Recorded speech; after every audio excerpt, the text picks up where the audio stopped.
Totoo mga bossing na ito pong Ford Everest ko na to, binebenta ko na. Actually mga boss, labag din sa kalooban kong ibenta to kasi nung kinuha ko to, sabi ko sa sarili ko for keeps na. Kasi ito rin mga bossing yung last generation ng Ford Everest na kompleto pa sa feature. This is a 2023 Ford Everest Titanium 4x4 yung top of the line. Pero yung mga bagong lumalabas ngayon mga bossing is marami ng tinanggal na feature. So nakakapanghinayang kasi inaalala ko rin baka wala na akong makuha na gantong Fort Everest. Pero kailangan ko siyang ibenta kasi this year is nagkaroon ako ng malaking problem and si Everest ko ang isa sa makaka-solve nun. Actually marami pa akong binebentang sasakyan. Nandiyan yung 2022 Geely Okavango, 2024 na Honda City RS, yung top of the line din, tsaka yung 2021 na Expander Cross na top of the line din. Actually, pag nabenta ko silang lahat, masosolve yung pinaka-problem ko. Okay? So, eto, mga bossing, baka isipin ng iba kasi kaya ako binibenta, may issue. Kakukuha ko lang nito noong December and wala talaga akong plano sana siyang ibenta. Kaso, yun nga, yung problem na yon, ang yun din yung reason kung bakit kailangan ko siyang ibenta. Okay? So, hanggat maaari sana mga bossing, ayoko sabihin yung problem. Pero baka kasi sabihin ng iba, binebenta mo yan kaya may issue. Actually mga boss, wala siyang issue. Wala siyang issue mga boss. Galing mismo rin yan sa Ford. Actually, hindi ako nagkakamali, test unit ng Ford yan. Kaya nakuha ko yan, 6,000 kilometers lang ang kanyang natakbo. Yun nga lang mga boss, ang reason kung bakit ko siya ibinebenta is nagkaroon po ako ng malaking utang ngayong taon. Gusto ko sana na this year mabayaran ko rin po yun. And syempre, ayoko rin naman tumulad sa iba na pag nangutang, tablahan na or mahirap ng singilin, okay?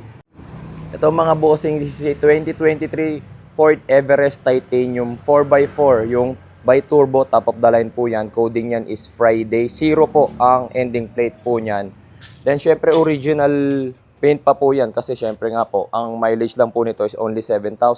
Siya nga pala mga bossing, gaya ng sabi ko kanina, ito na lang po yung Ford Everest na kumpleto pa sa safety feature. So ito po, dito pa lang po ang kung makikita nyo, yung lock po niyan is sensor type na po. Pag ilalock, hahawakan mo lang dito.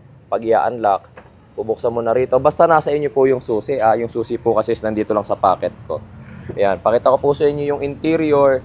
Naka-power seats na po yan. Tapos, syempre, ito po. Buksan ko muna. Para makita po ninyo, ang mileage po niyan is only 7,000 kilometers. Original po yan mga boss, hindi po ako nagtatamper. Pag napatunayan nyo po na tamper yung sasakyan mga bossing, yung kanyang mileage, isusuli ko po ng buong buo yung pera ninyo. Regarding naman po kung nabaha, never po itong nabaha mga boss. Kapag napatunayan na nabaha or nabangga mga boss, money back guarantee po tayo. Power seats, lahat po ng electronics niyan is gumagana. Ito rin po is naka-sunroof. Ayan, pakita ko po sa inyo, naka-sunroof po yan. And naka 360 na rin po yan na camera, syempre po. Ayan po. 360 camera po yan. Tapos, safety features mga boss. Ito yung nagpa-parking mag-isa. Gumawa na rin po ako ng video nito. Parallel and perpendicular, nagpa-parking po siya mag-isa. Active braking assist, pre-collision assist, reverse brake assist. Meron din po siya ng adaptive cruise control.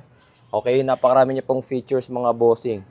Tapos ayan nga po, nabilhan ko na nga rin po siya ng deep dish matting. Pasensya na, pag umaapak po talaga medyo dumi-dumi deep dish matting. Pero ayan po yung pinakaloob niya mga boss. Napakaganda po nitong Everest na to. Ayan, yan po yung infotainment niya. Yan mga boss, 4x4 mga boss ha. Ayan po, makikita niyo yung knob niya. May 2H, 4 high and 4 low. In different terrain conditions, pwede nyo po siya ma-drive. Lahat po ng electronics natin gumagana, naka-power seats, naka-power windows rather, sorry.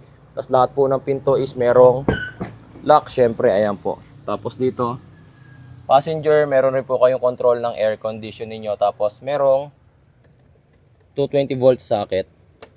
Hanggang 400 watts po yan. Syempre mga bossing, naka-power lift gate na rin po yan. Power seats na rin po dito sa likod. Tapos yan po, kitang-kita nyo naman po na sobrang sariwa po talaga ng unit. Ayan mga bossing. Ayan, power lift gate po yan. Okay. Yan, makikita nyo rin po sa gulong. Napakakapal po. Stock po yan niya, tires po yan. Tapos ang mags natin mga bossing, Sobrang kinis yan mga boss, wala po yung gutter marks kahit konti. Yan, makinis na makinis po yung unit natin mga bossing. Ayoko po talaga siyang ibenta hanggat kakayanin ko po. Pero kailangan ko pong mabayaran yung utang ko for this year. Kaya po sana lang pag nabenta ko to at nakabangon-bangon, makahanap pa po ulit ako ng gantong klase ng Everest. Bali mga bossing, ang maiging asking price po natin dito sa aking Ford Everest mga boss is 2,158,000.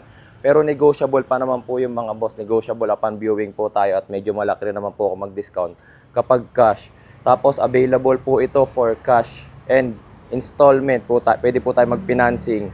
And kung meron din po kayong unit na gustong ipa-trade in, yes, mga bossing, tumatanggap po tayo.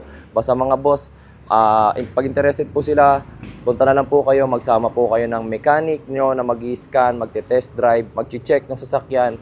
Pwede po sa akin yun para po sure yung condition ng car, tsaka syempre para sa peace of mind po ninyo. Sa mga interested po, mag-message na lang po sa page po natin. Salamat po.